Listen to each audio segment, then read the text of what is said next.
আজকের অর্ডারটা একটু অন্য রকমের, আর কাস্টমারটাও আমার খুব কাছের, কারণ আজকে যে অর্ডারটা দিয়েছে সে আমারই কলেজের খুব কাছের বন্ধু পিয়ালি। বলা যায় পুরো ডিজাইনটাই আমরা দুজনে মিলেই কাস্টমাইজ করেছি। ওকে বলেছিল যে একটা ব্ল্যাক টোট ব্যাগের ওপর ডেজি ফুলের একটা পেন্টিং করে দিতে। আমাকেও একটা রেফারেন্স পিকচার দিয়েছিল, যেটার দেখে আমরা দুজনেই একটু কাস্টমাইজ করে পুরো ডিজাইনটা বানাই। অ্যাকচুয়ালি এটা একটা ব্লসম থিমের উপর করা হয়েছে বলা যায়।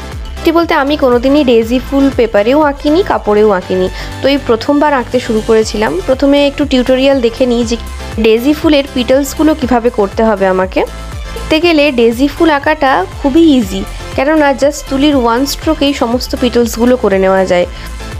আর আমার একদম নতুন ধরনের একটা আঁকা আঁকতে খুবই ভালো লাগছিল, একটা নতুন এক্সপিরিয়েন্সও হচ্ছিল, শেখাও হচ্ছিল।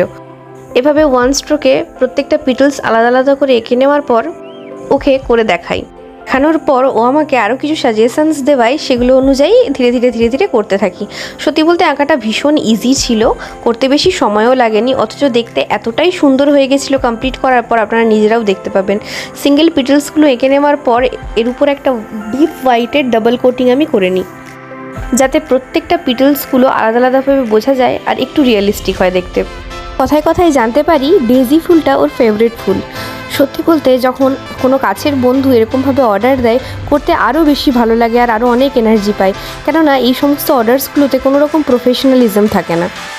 আর কলেজ শেষ হওয়ার পর সবার দেখা সাক্ষাৎও কম হয়ে যায়, তাই এইসবের জন্য একটু দেখা সাক্ষাৎও হয়, আনন্দ মজা গল্প সবই করা যায়। কেননা কলেজ সময়ে যে সমস্ত সুন্দর মুহূর্তগুলো কাটিয়েছিলাম সেগুলো সত্যি একইভাবে ফিরে পাওয়া সম্ভব না। কলেজ শেষ হওয়ার পর সবাই আমরা নিজেদের মতো কাজে ব্যস্ত হয়ে যাই, দেখা সাক্ষাৎ হয় না প্রায় বললেই চলে, কিন্তু কথাবার্তা রোজই হয় কম বেশি।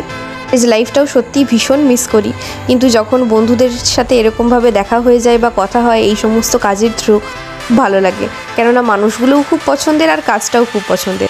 আর নিজের পছন্দের কাজ যখন কোনো কাছের মানুষের জন্য করা হয়, কোনো ভালো বন্ধুর জন্য করা হয়, তখন সেই জিনিসটা আরও সুন্দরভাবে হয়ে যায়। সবাই এখন বিভিন্ন কাজে ব্যস্ত থাকি, তাই দেখা সাক্ষাৎ তো একদমই হয় না। কিন্তু রিসেন্টলি ওর আসার কথা ছিল আমাদের বাড়িতে, তাই ও আমাকে বললো যে ব্যাগটা করে দে, তোর বাড়িতে যখন যাব তখন তোর কাছ থেকে নিয়ে নেবো।